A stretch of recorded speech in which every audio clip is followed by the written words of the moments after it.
Seterusnya, bagi pengisian rohani kita pada petang ini, majlis dengan rasa bersyukur mempersilakan Al-Fadhil Ustaz Muhammad Lutfi bin Bakar untuk menyampaikan tazkirah Ramadan pada hari ini dengan segala hormat yang dipersilakan.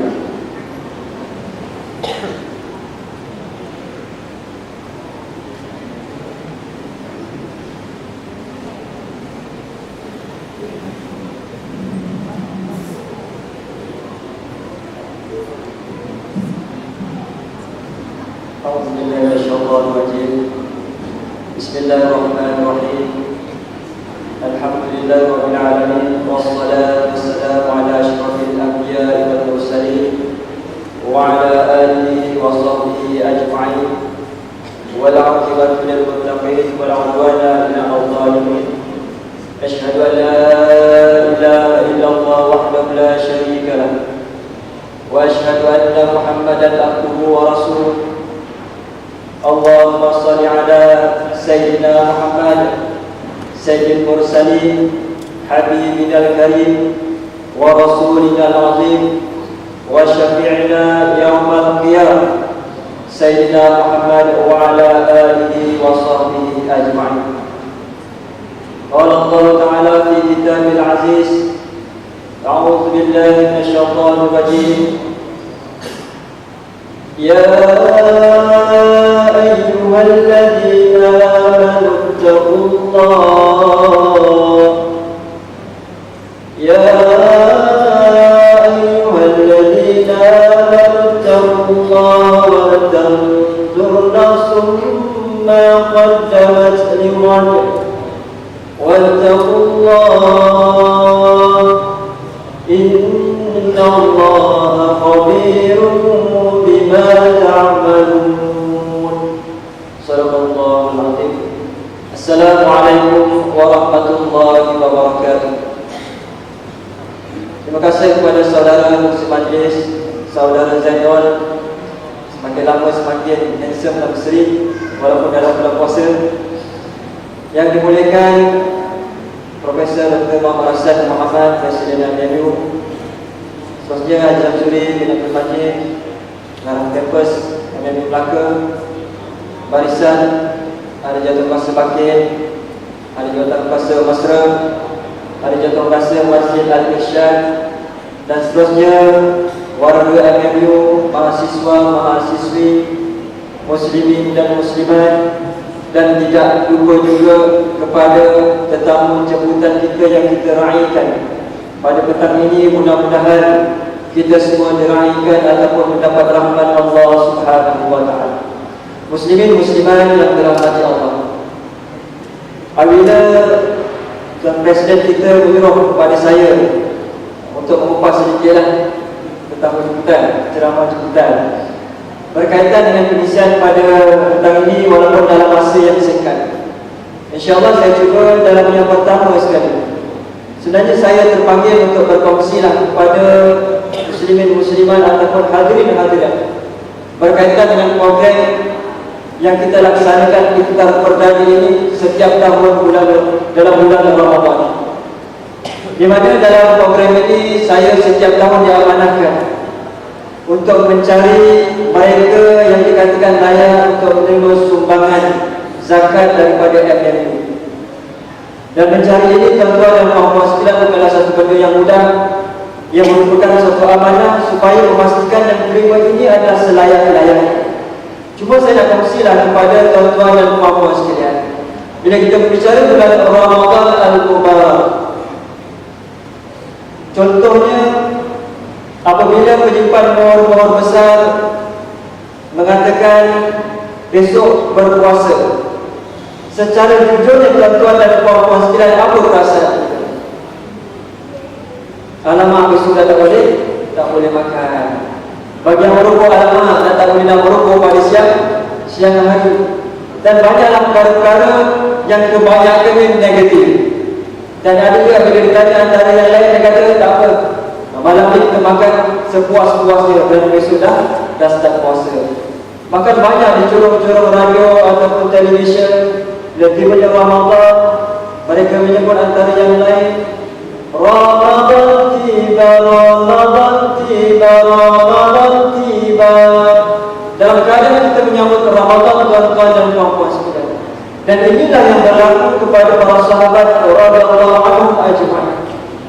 apabila mereka bertemu ataupun melangkah kaki dalam bulan Ramadan, mereka dalam keadaan muka berseri-seri, mereka dalam keadaan riang gembira, kerana dalam keadaan kenikmatan Ramadan tadi Allah Subhanahu wa taala memberi kesempatan kepada mereka.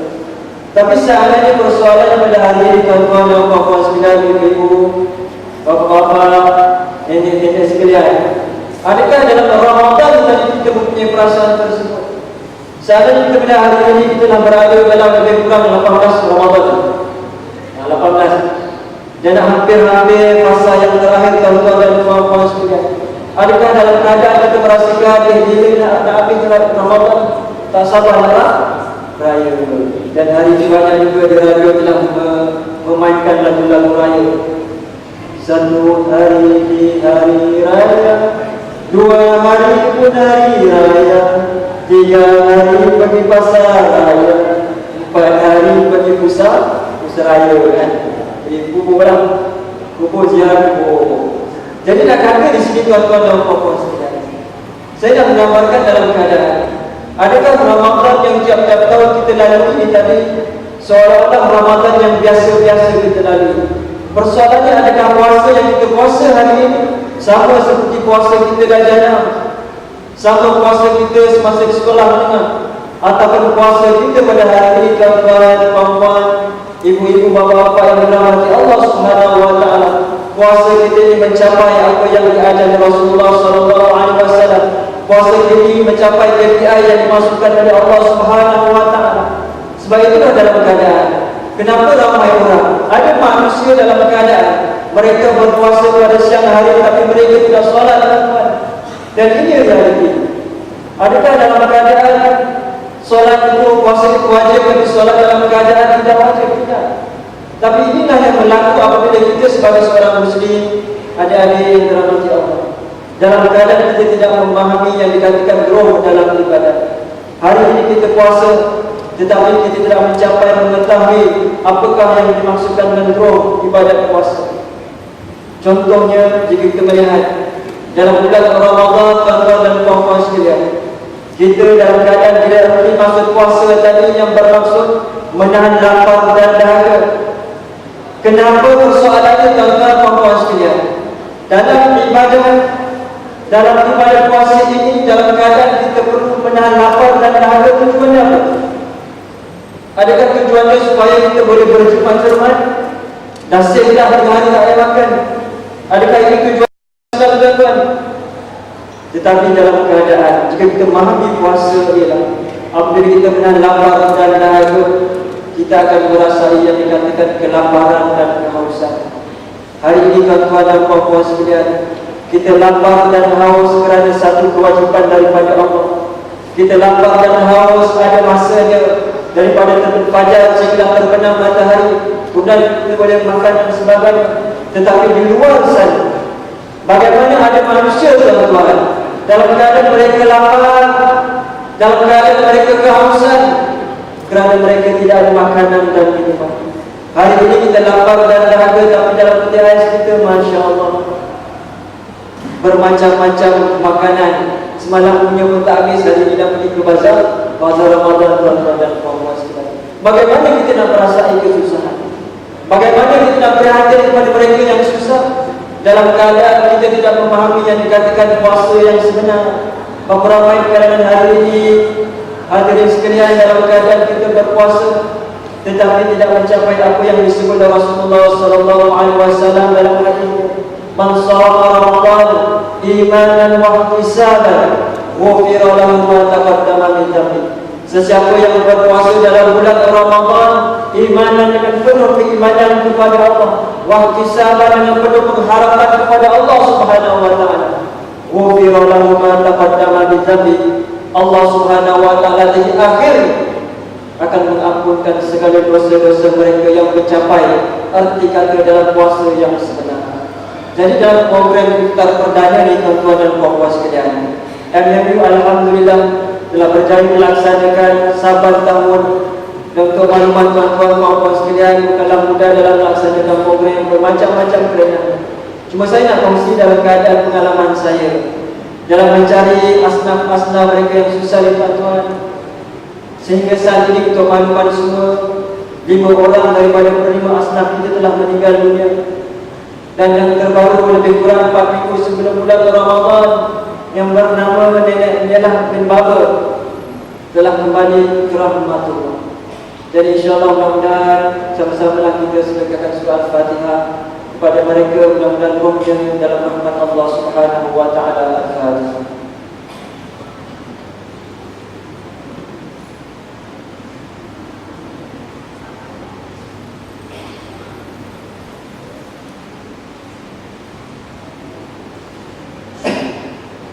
Muslimin muslimat yang dirahmati Allah.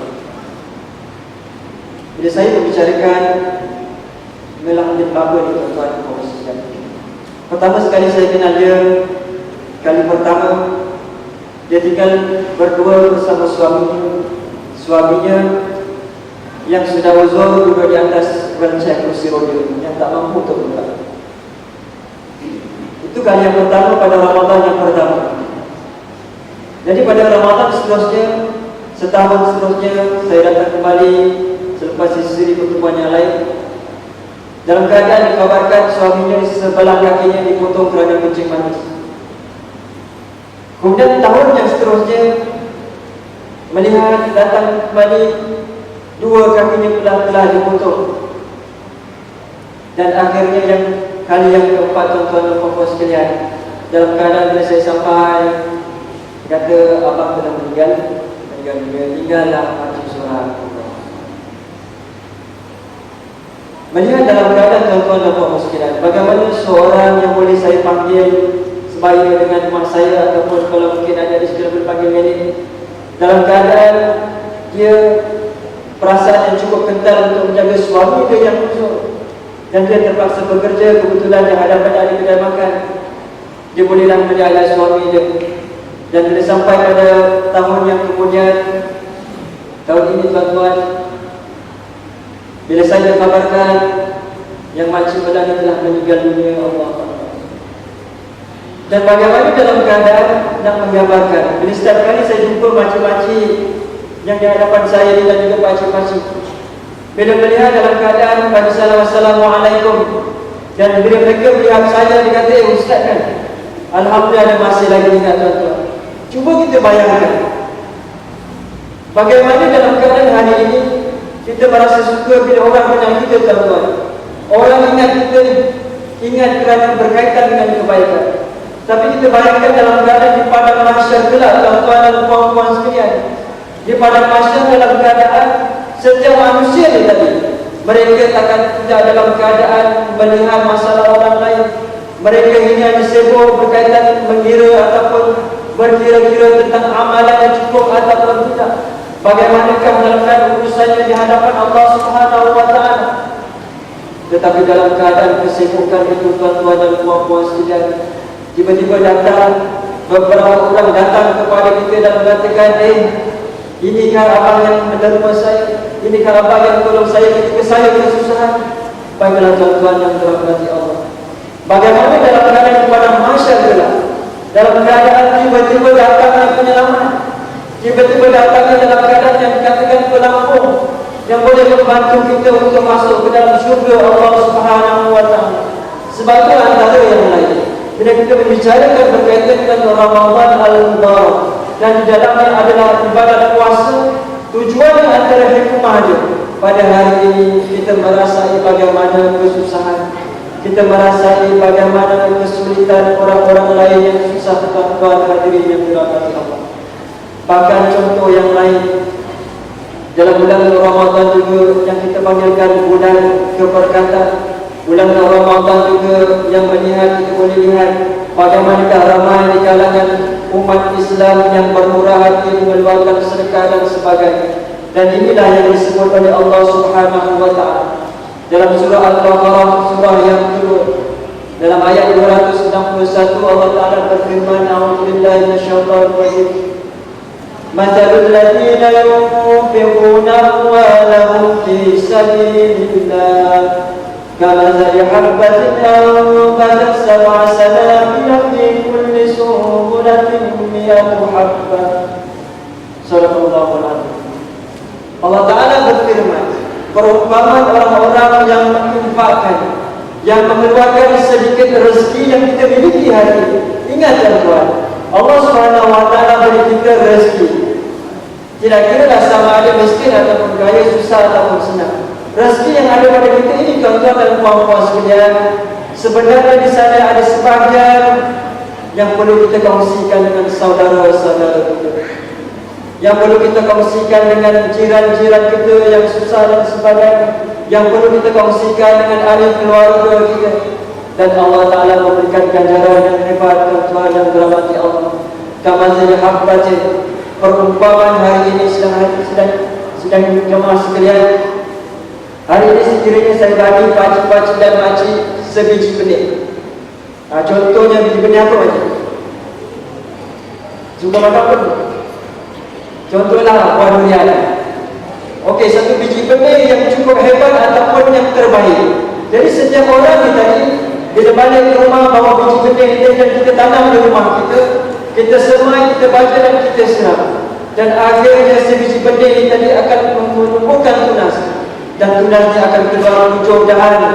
Dan setiap dahan Allah Subhanahu Wa Taala mengeluarkan 700 biji ataupun buah. Inilah perumpamaan.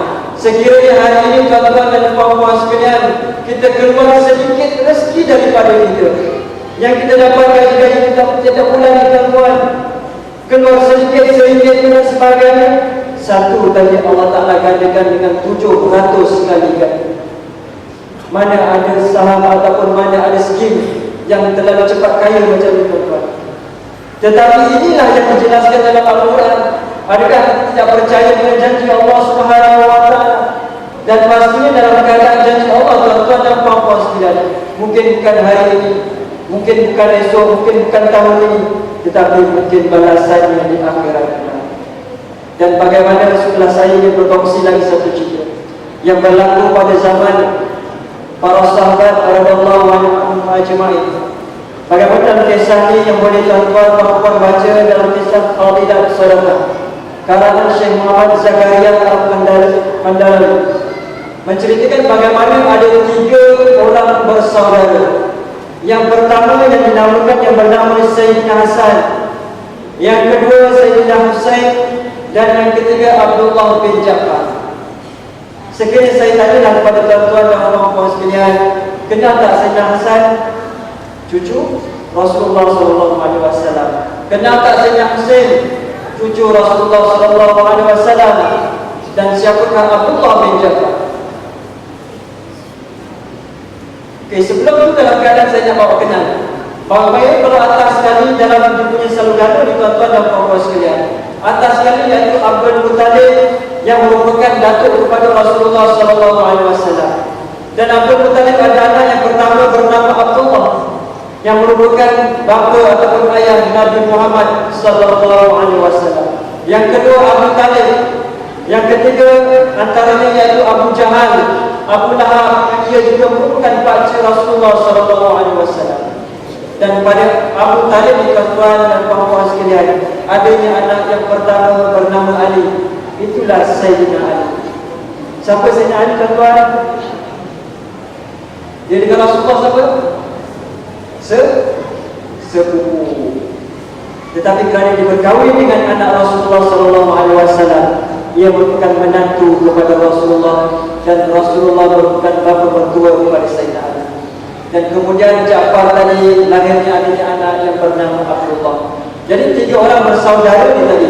Pada satu hari diceritakan, mereka ini bermusafir balik daripada kota Mekah nak balik ke Madinah. Jadi dalam kata pada waktu tersebut kenderaan yang ada bukan seperti kita hari ini. Hari ini kita ada motor tuan-tuan, hari ini kita ada kereta. Tapi masa dahulu ada unta. Unta ni, jadi mereka masing-masing naik setiap orang seekor unta. Jadi ada 3 ekor unta, dan di belakang sekali seekor tadi dia membawa barang-barang makanan dan sebagainya. Jadi nak dijadikan cerita tuan-tuan, apabila sampai kepada pasir tadi, unta yang keempat yang bawa barang ni tadi, tiba-tiba dia lari, entah ke mana, tak sempat nak ligat dah, dia lari dah hilang. Jadi akhirnya 3 saudara ni tadi mengambil keputusan untuk meneruskan perjalanan. dan ditakdirkan tuan-tuan dan puan-puan sekalian, di tengah-tengah padang pasir mereka bertemu dengan sebuah khemah dan kemudian mereka memberikan salam, Assalamualaikum.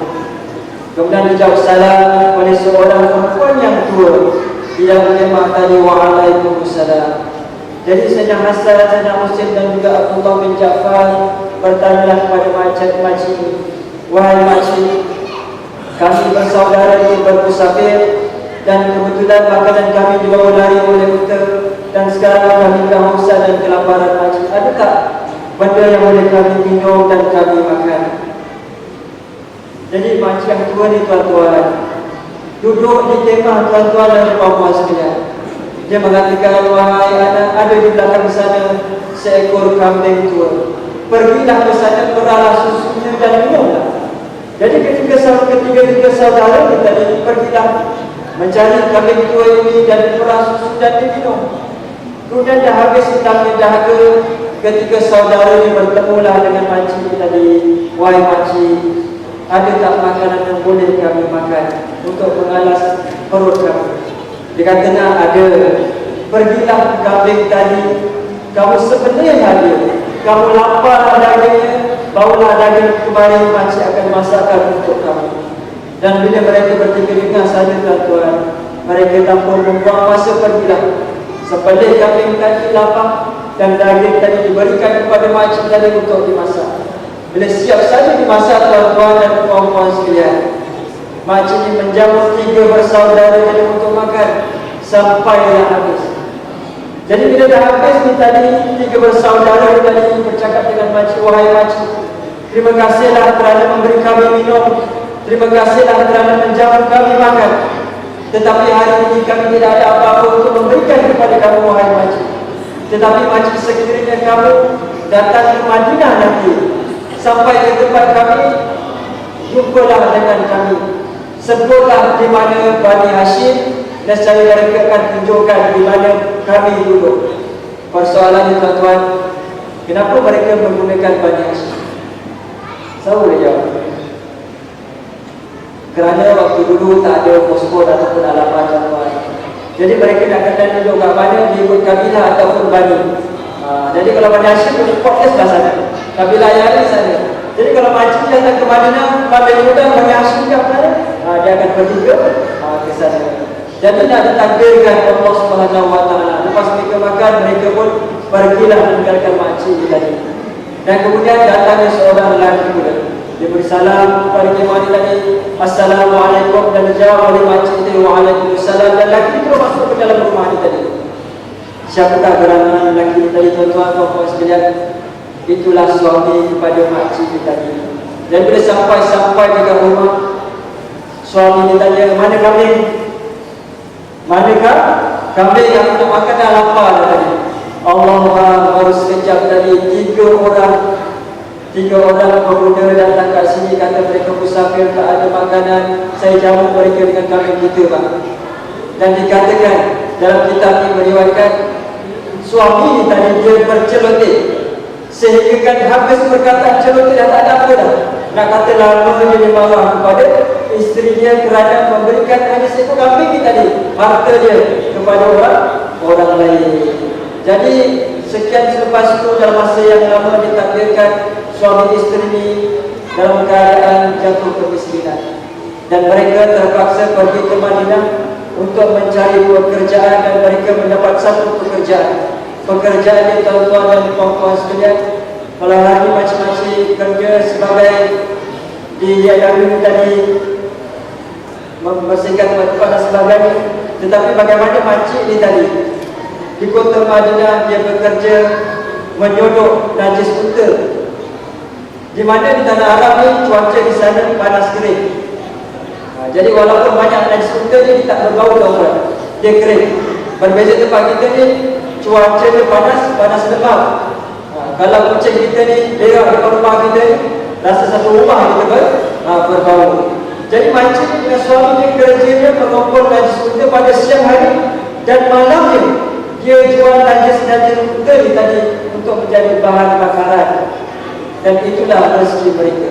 Dan ditakdirkan pada satu hari ketika makcik ni tadi menyodok dari surga di siang hari, kebetulan dia menyodok tadi di hadapan rumah Sayyidina Hasan.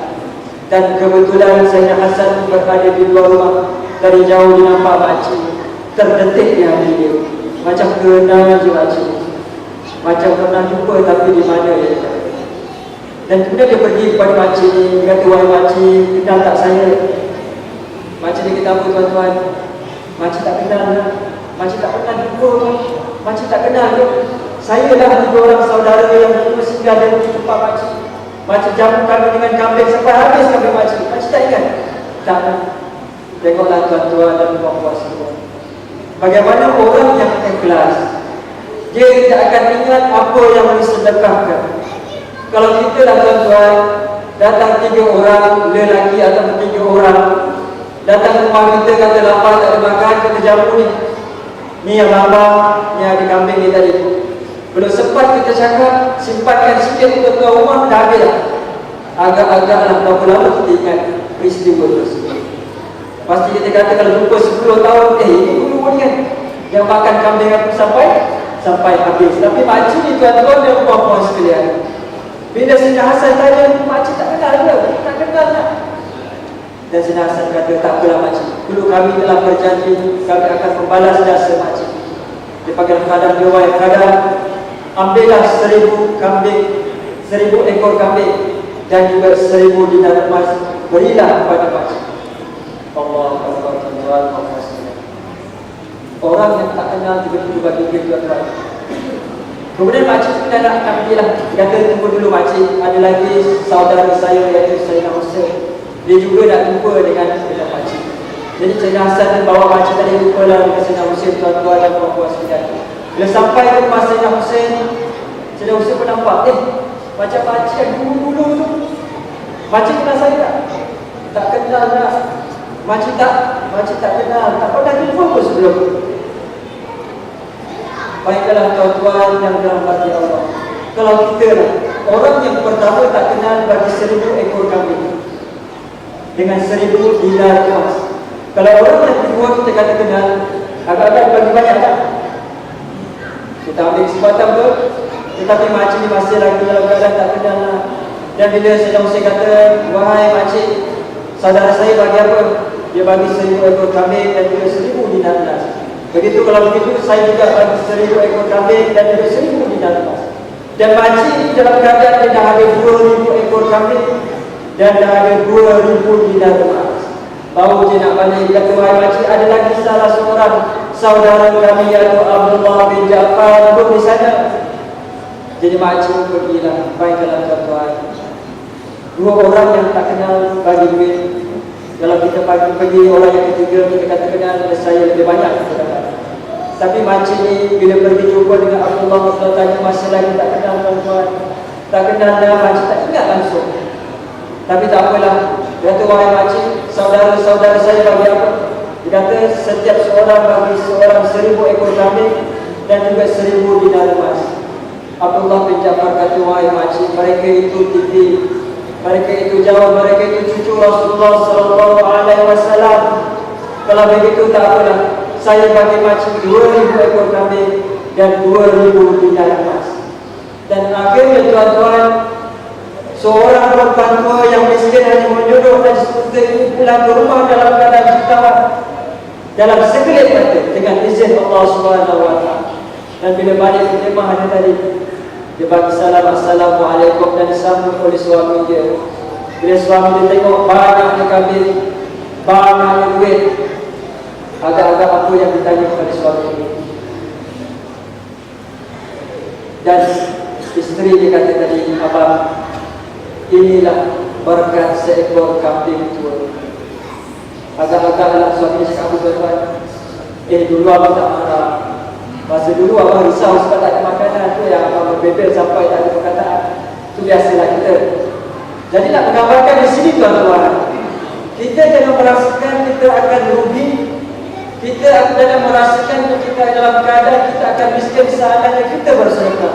Ingatlah dalam keadaan Allah Ta'ala berfirman dalam ayat 268 Allah Ta'ala menjawab surah Al-Baqarah, "Asy-syaitanu ya'idukumul faqra wa ya'murukum bil fahsya Syaitan menjanjikan kemiskinan. Bahkan Allah Subhanahu wa taala menjanjikan apa tuan-tuan? 1:200. Sebab itu dalam keadaan bila kita nak bersedekah, hati kita akan rasa, ya Allah, kalau aku makan lagi bagus daripada aku bagi orang. Betul tak? Contoh bagaimana satu kisah lah menutup, di mana ada seorang lelaki dia tadi nak cerita lah, dia bergembira dalam bersedekah. Dalam satu hari ini, memang setiap hari Jumaat dia akan memasukkan duit ke dalam tabung. Jadi kebetulan di masjid itu adalah tabung yang bergerak tadi. Bila sampai kat depan dia, dia keluarkan wallet dia. Bila keluar wallet tadi, beg duit tadi, dibelik-belik semuanya, duit tuan besar-besar. Disimpan balik wallet dia. Dan dia belik-belik dalam poket dia adalah RM2. Dan dia masuklah duit RM2 dalam tabung.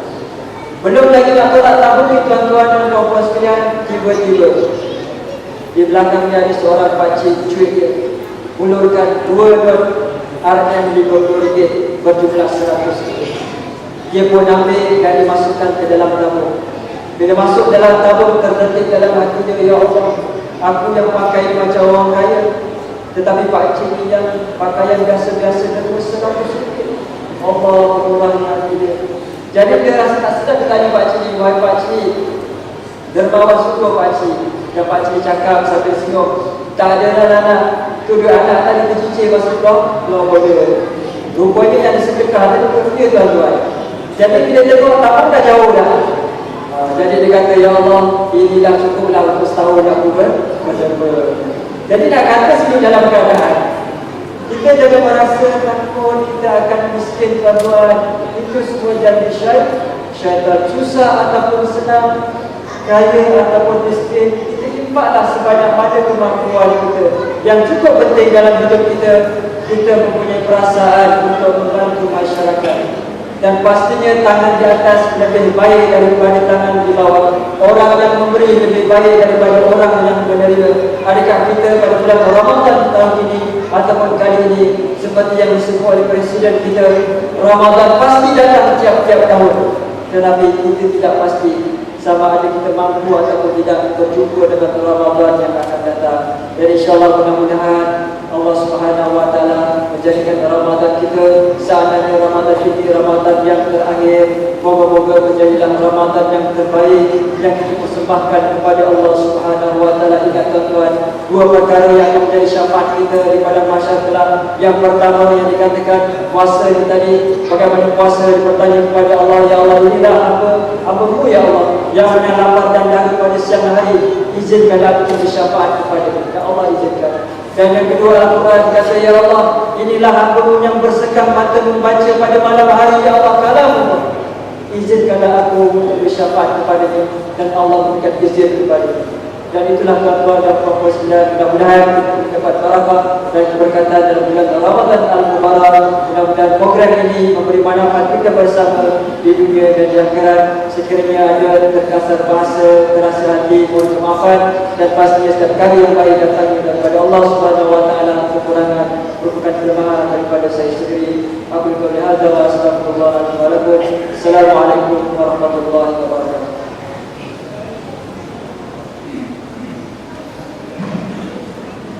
Terima kasih kepada Ustaz atas kesian itu tadi.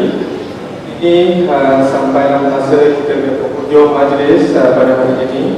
Sebelum kita berbuka puasa, bagi pihak pengurusan Universiti Imam Tirmizi, saya ingin merakamkan setinggi-tinggi penghargaan kepada semua tetamu-tetamu jemputan Jawatan Kuasa Pengurusan MMU, Tabung Amalan Zakat MMU, Badan Kebajikan Islam Tadakau MMU Melaka, Yayasan Telah Usaha, rakan-rakan Jawatan Kuasa Pengandu pada hari ini, tuan-tuan dan puan-puan hadirin muslimin dan muslimat yang telah menjayakan majlis kita pada hari ini. Sebelum kita mengambil tempat untuk berbuka, ingin saya mengingatkan diri saya dan sidang hadirin muslimin dan muslimat akan Ramadan yang sangat hari meninggalkan kita. Rebutlah peluang keemasan yang masih ada untuk melipat gandakan amal dan ibadat kita. Semoga Ramadan tahun ini akan menjadi Ramadan terbaik bagi kita, insyaAllah. Sekian wabillahi taufiq wal hidayah. Wassalamualaikum warahmatullahi wabarakatuh. Kita akhiri majlis ini dengan bacaan tasbih kafarah dan selawat nas. Dijemput hadirin dan hadirat sekalian untuk mengambil tempat masing-masing untuk berbuka. Insyaallah.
Okeylah.